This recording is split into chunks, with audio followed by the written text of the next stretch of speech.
Bonjour, Marcovi, nouvelle vidéo sur les bases de 3ds Max consacrée au Compound Object. Dans cette vidéo, nous allons voir le mesher qui permet de mesher des particules de type non-mesh, donc concrètement des systèmes de particules, en vue de pouvoir leur appliquer des modifiers qui sont normalement complètement dédiés au mesh. Et nous allons voir le Procutter, c'est le seul coup que je ne vais pas les faire dans l'ordre. Et donc, nous allons voir le procutter qui permet de découper une géométrie à partir d'une autre géométrie. Donc, attention, ce n'est pas une opération booléenne. Exactement ce que fait le shape merge avec une shape 2D pour découper une géométrie 3D, sauf que là, ça utilise une géométrie 3D. Et dans la prochaine vidéo, nous allons voir les booléennes dans 3ds Max, donc les deux composants objects ProBoolean et Boolean, ainsi que le nouveau modifieur de 3ds Max 2024, Boolean. Donc ce ne sera pas dans cette vidéo-là, ce sera dans la prochaine vidéo. Attaquons tout de suite avec Mesher. Donc le compound suivant choisit du compound Mesher qui sert à créer une instance d'un objet de type non-mesh en objet de type mesh, afin de pouvoir lui appliquer des modifiers, ou si votre moteur de rendu n'est pas trop compatible avec le système de particules en question, puisque ça vise bien les systèmes de particules. Donc nous allons créer un système de particules, hop là, extended, particle system. On va créer un système de particules de type spray. Voilà. Donc ici nous avons notre système de particules. Celui-ci peut être rendu. Alors on va aller dans le render setup, on va passer en scanline. Hop, nous rendons. Vous voyez, le système de particules peut être rendu. Par contre, si je veux lui appliquer un modifier bend qui sert à courber un objet, vous voyez que ça ne change rien.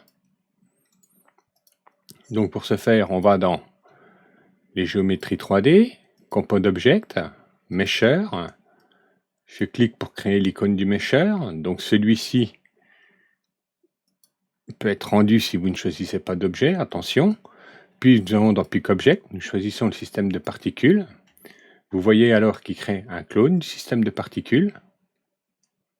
C'est une instance, donc toutes les modifications que je fais dans ce système de particules, par exemple si ici j'en mets 500, vous voyez, il se met à jour, drop size, voilà, spread,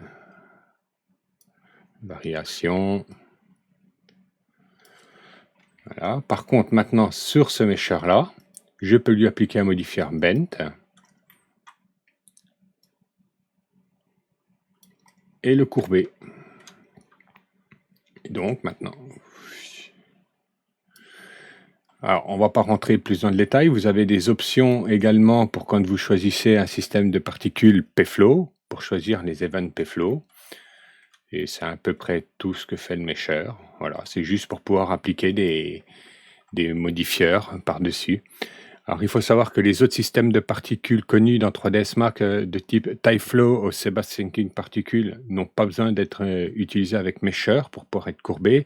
Exemple, Thinking Particle a une option pour convertir les groupes en objets, et donc vous pouvez après appliquer les modifiers sur les objets.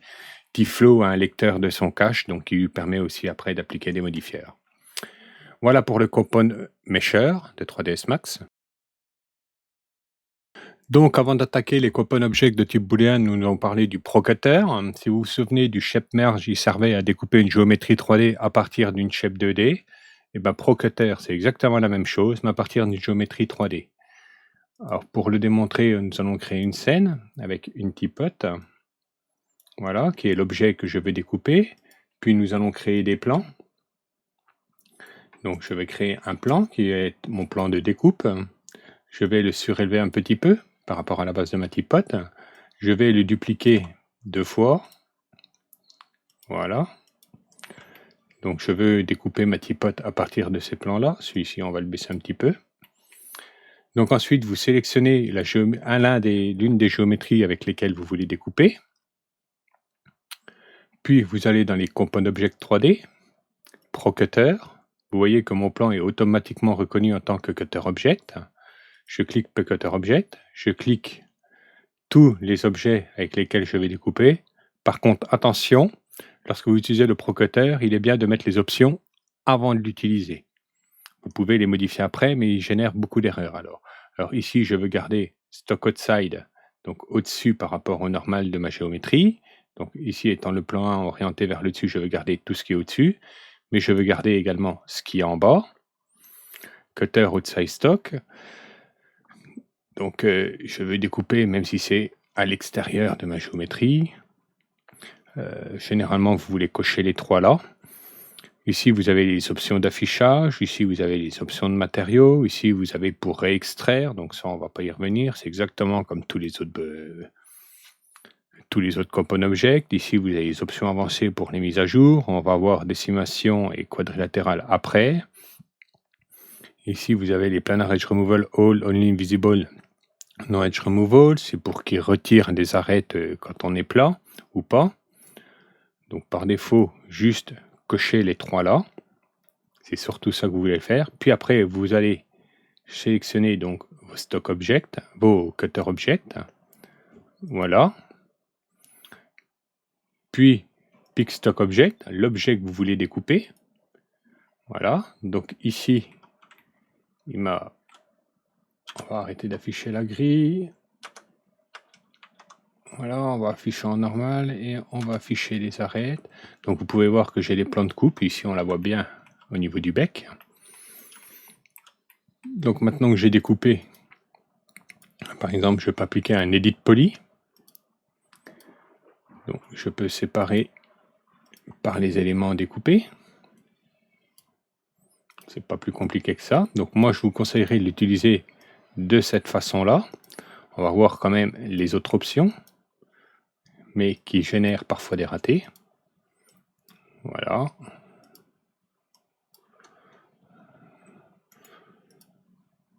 Donc ici, une fois que vous avez généré comme ça, si vous voulez, vous pouvez les cutter tool mode. Donc auto extract mesh, il va automatiquement vous extraire le mesh résultant. Donc ici, vous voyez, j'ai qu'un mesh. Il va automatiquement vous extraire le mesh résultant de l'opération du cutter. Et explode by élément, il va automatiquement vous générer un objet par élément de la géométrie résultante. Alors pour ce faire, on va activer les deux. Puis, je vais aller dans Update, Manually, Update. Et vous voyez qu'ici, si je cache mon plan d'origine, il m'aura automatiquement créé les objets comme ça. Alors toutefois, attention, lorsque vous générez sur certaines géométries, de temps en temps, il peut générer des erreurs. Donc c'est mieux d'utiliser sans ce mode-là, mais vous pouvez utiliser avec ce mode-là. N'oubliez pas de sauvegarder votre scène avant au cas où. Voilà, on va les retirer. Sinon, vous avez pour la décimation, donc il va essayer d'optimiser votre géométrie. Donc par exemple, si je lui demande d'optimiser de 25%, voilà, mais il optimise mes plans par défaut. CTRL Z, non, pas CTRL Z, revenons comme ça, remettons une typote, composite object, standard primitive, on va remettre une typote pour la redécouper, voilà. Resélectionnons notre cutter object, pick stock object. Ici, si ça veut bien marcher.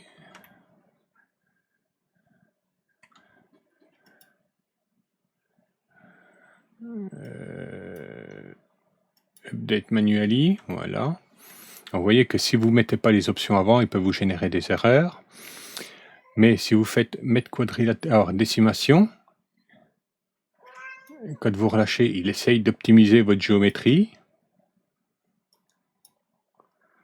Alors, généralement, on n'utilise pas. Et on a make quadrilatéral qui, là, à l'inverse, essaye de générer du quad. Donc, 3.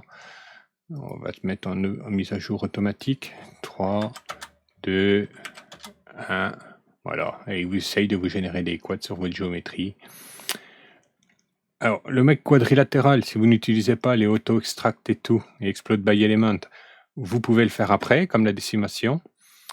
Par contre, pour tout ce qui est les stock outside, stock inside, cutter outside stock, ça, je vous conseille de cocher les 3 avant de l'utiliser. Et le cutter tool, je vous conseille pas trop de l'utiliser, sinon vous voyez, il commence à faire des erreurs.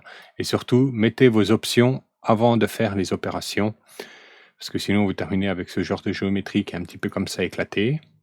Alors, on va voir un cas pratique. Voilà, vous voyez, donc ça vous génère des géométries un peu dégueulasses si vous faites les options après.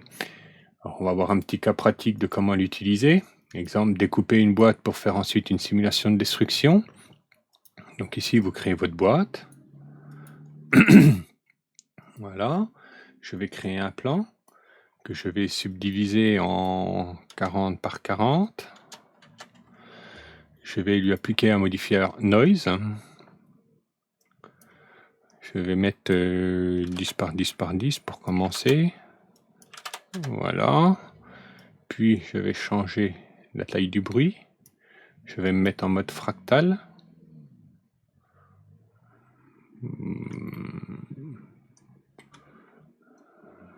On va peut-être augmenter un peu. Voilà. Je vais surélever ce plan. Je vais l'incliner. Comme ça. Voilà. Je vais le dupliquer comme ça. En instance. Je vais le tourner comme ça. En instance. Je vais... Vers-moi la grille que je vois ce que je dis. Je vais le tourner comme ça. En instance. Donc ensuite, je garde l'un de mes plans sélectionnés. Je vais dans le Procutter. Procutter. Je veux qu'il coupe. Donc j'active mes 3 options. Puis je vais sélectionner tous mes plans cutter. Est-ce qu'il y en a encore un qui traîne? Non. Puis je vais sélectionner Stock Object, ma boîte. Et automatiquement maintenant, si j'applique un Edit Poly, je peux voir que j'ai découpé ma boîte avec des formes plus intéressantes si je veux faire une destruction. Hop.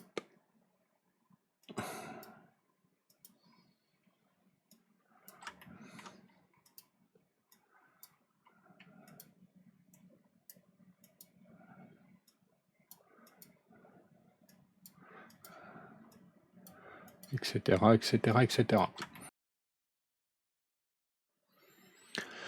Voilà, cette vidéo maintenant est finie. Nous avons donc vu les Compound Object Mesher, qui permet de convertir un système de particules en mesh afin de pouvoir lui appliquer des modifiers dédiés au mesh, et Procutter, comme ShapeMesh, qui permet de découper une géométrie 3D avec des formes 2D, qui ici, Procutter, permet de découper une géométrie 3D avec une autre géométrie 3D.